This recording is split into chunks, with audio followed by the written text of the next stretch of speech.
আমার line of credit আমি $1.65 billion আমার লাইন অফ ক্রেডিট দেওয়ার ব্যাপারে বোর্ড সভাপতি ডিসিশন মেক করেছে, যেটা আসিফ সাহেব আমার যেটা বলেছিল।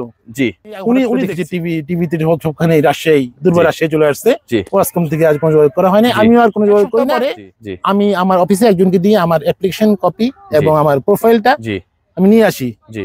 প্রোফাইলটা একটা খাকি খামের মধ্যে ওরা স্টেপলার করে রেখেছিল বোধহয়, এটা বোধহয় ওপেন করা হয়নি। আমি এই অবস্থায় কে সত্য কে মিথ্যা সেটাই প্রমাণ করার পালা। বাংলাদেশ ক্রিকেট বোর্ড বিপিএল আয়োজন করেছে, কেউ আগ্রহী ছিল না ফ্র্যাঞ্চাইজি হিসেবে দল নেয়ার জন্য, এরকম আলোচনা আমরা শুনছি আকাশে বাতাসে। কিন্তু finally Bangladesh cricket board president Faruk Ahmed তিনি ডিসাইড করেছেন কে থাকবে কে থাকবে না। অনেককে অনেক কোটি কোটি টাকা মওকুফ করে দিয়েছেন এবং অনেকের কাছ থেকে ব্যাংক গ্যারান্টির 1 পয়সাও ঠিকঠাক ভাবে না বুঝে নিয়েই দল ডিস্ট্রিবিউশন করেছেন। বাংলাদেশ ক্রিকেট বোর্ডের বিপিএল এর 11তম আসরে ইন্টারন্যাশনাল কনসোর্টিয়াম আগ্রহ প্রকাশ করেছিল দল নেয়ার জন্য। ভাবতে পারেন, ইন্টারন্যাশনাল কনসোর্টিয়াম কনস্ট্রাকশন কোম্পানি যারা মেট্রো রেল নিয়ে ডিল করবে, যারা ইউএসএ তে ইনভেস্ট করেছে, মিশরে যাদের বড় ধরনের ইনভেস্টমেন্ট রয়েছে, সেরকম কোম্পানি বাংলাদেশ ক্রিকেট বোর্ড থেকে জাস্ট রিজেক্টেড হয় নাই, তাদের যে প্রপোজাল ছিল সেটা বিসিবি কর্তৃপক্ষ খুলেই নাই। সিরিয়াসলি ভাই, কত কত ব্রেকিং নিউজ না। আসুন ঘটনা কি ঘটেছিল জানার চেষ্টা করি। সে বললো আপনি তো ক্রিকেট নিয়ে কিছু কাজ করেননি, আচ্ছা আমাদের তারপরে না বলেননি, আমরা আপনাকে আপনার অ্যাপ্লিকেশন গ্রহণ করলাম, আমরা আপনাকে জানাবো। প্রশ্ন হচ্ছে শফিক সাহেব ক্রিকেট নিয়ে কি করেছে? মিস্টার কাউসার ক্রিকেট নিয়ে কোনো কাজ করেনি। বাংলাদেশ রিপ্রেজেন্টেটিভ ওরাসকম কনস্ট্রাকশনের, এটা কিন্তু অনেক বড় একটা জায়গা, ঠিক আছে? তারা কি কি কাজ করে সেটা নিশ্চয়ই আপনারা দেখছেন। তারা ইউএসএ তেও আসলে অনেক ডেভেলপমেন্টাল কাজ করেছে, অনেক কনস্ট্রাকশন কাজ করেছে, সেই ব্যাপারটাও নিশ্চয়ই আপনারা জেনেছেন।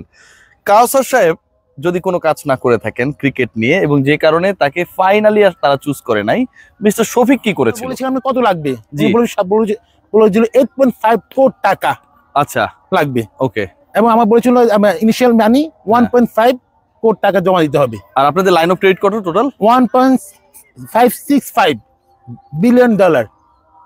8 কোটি টাকা লাগবে, ইনিশিয়ালি দিতে হবে 1.5 কোটি টাকা, আর তাদের লাইন অফ ক্রেডিট হচ্ছে $1.6 বিলিয়ন প্রায়। তারপর আরো বেশি। তারপর এরপরে ওকে ডান।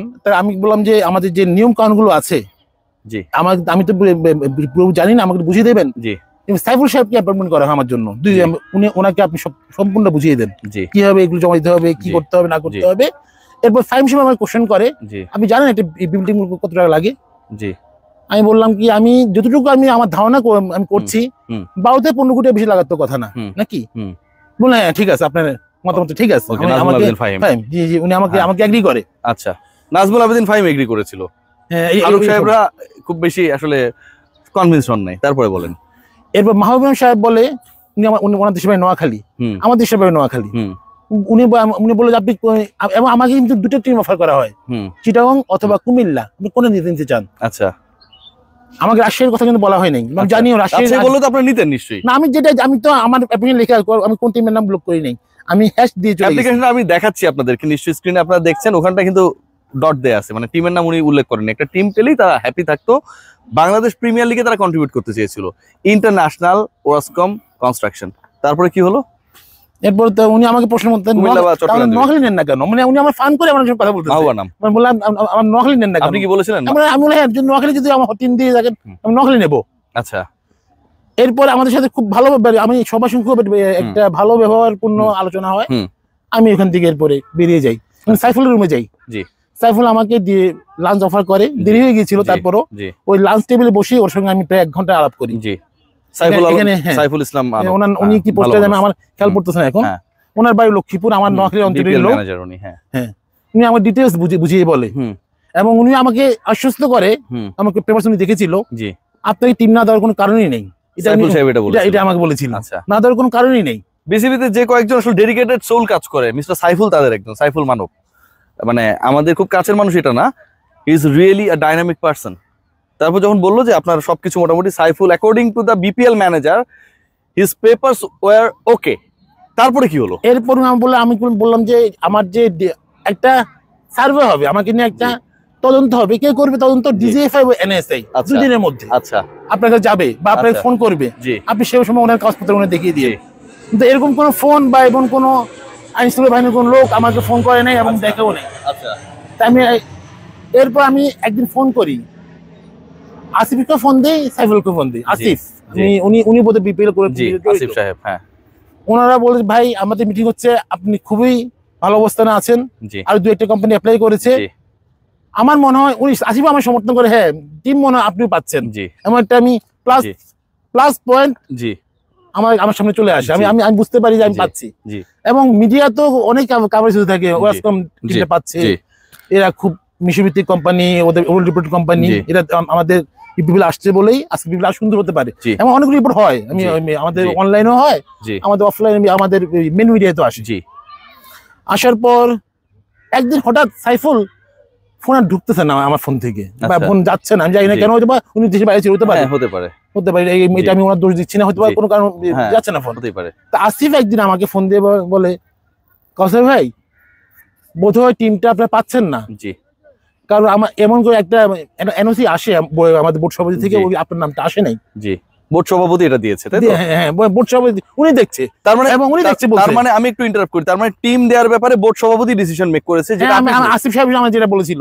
জি, উনি সাইফুল আর আসিফের এই পাওয়ার নাই যে আপনাকে বাদ দিয়ে দিবে, না না, ওরা তো আমার বলতেছে বোর্ড সভাপতি দেখতেছে, হ্যাঁ উনি দেখছে, এটা বলছে। জি, তারপর এখন সিদ্ধান্ত কে নিয়েছে বলতে, বাট উনি দেখতেছে, এটা আবার বলেছি। জি, তারপর এরপরে তো আমি হঠাৎ করে দেখেছি টিভিতে সবখানে রাজশাহী, দুর্বার রাজশাহী চলে আসছে, ওয়াসকম থেকে আজ কোনো যোগাযোগ করা হয়নি, আমিও আর কোনো যোগাযোগ করি না। এর এক সপ্তাহ পরে আমি আমার অফিসে একজনকে দিয়ে আমার অ্যাপ্লিকেশন কপি এবং আমার প্রোফাইলটা আমি নিয়ে আসি। প্রোফাইলটা একটা খাকি খামের মধ্যে ওরা স্টেপলার করে রেখেছিল বোধহয়, এটা বোধহয় ওপেন করা হয়নি। আমি এই অবস্থায় এটা, আপনি যেভাবে প্রোফাইল দিয়েছিলেন সেভাবে খাকি খামে স্টেপলার করা। আপনার প্রোফাইল বাংলাদেশ ক্রিকেট বোর্ডে যে জমা দিয়েছিলেন সেটা ওপেনই করা হয়নি, আমি যাই বলতে পারবো না, কিন্তু আমি আপনি যেভাবে দিয়েছেন সেভাবে ব্যাক পেয়েছি, ওরকম ব্যাক পেয়েছি, অন্যরকম ভাবে না। না না, তার মানে তো ওপেন করা হয়নি, তাই তো দাঁড়ায়, তাহলে মনে হয় নাই, আমি বলতে পারবো। আপনি তাহলে দল পাবেন কি করে আমি জানি না, আমি বলতে পারবো না। So this was the story. এগুলোই ঘটে। বলা হয় একদিকে ক্রীড়া উপদেষ্টাকে ঠিক এভাবে দাঁড় করিয়ে বলা হয় যে আমাদের এবার অনেক তাড়াহুড়া করে বিপিএল করতে হয়েছে, আমাদের অনেককেই আমরা এক্সপ্রেশন অফ ইন্টারেস্টের জন্য আহ্বান করেছিলাম, কেউ আসে নাই, শেষ পর্যন্ত বুংভাং টিম মিস্টার শফিক এবং দুর্বার রাজশাহী এই টাইপের দলদেরকে দেওয়া হয়েছে বন্ধুত্বের খাতিরে।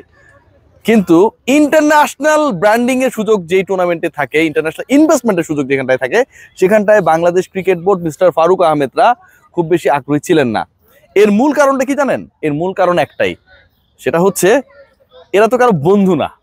ওনারা এখানটায় চাকরি করেন, এখানটায় তাদের পারফরমেন্স করেন, ইন্টারন্যাশনাল একটা ফার্মকে নেতৃত্ব দেন, টেলিনর যেমন গ্রামীণ ফোনের ওয়ান অফ দ্য ওনার্স, তাই না?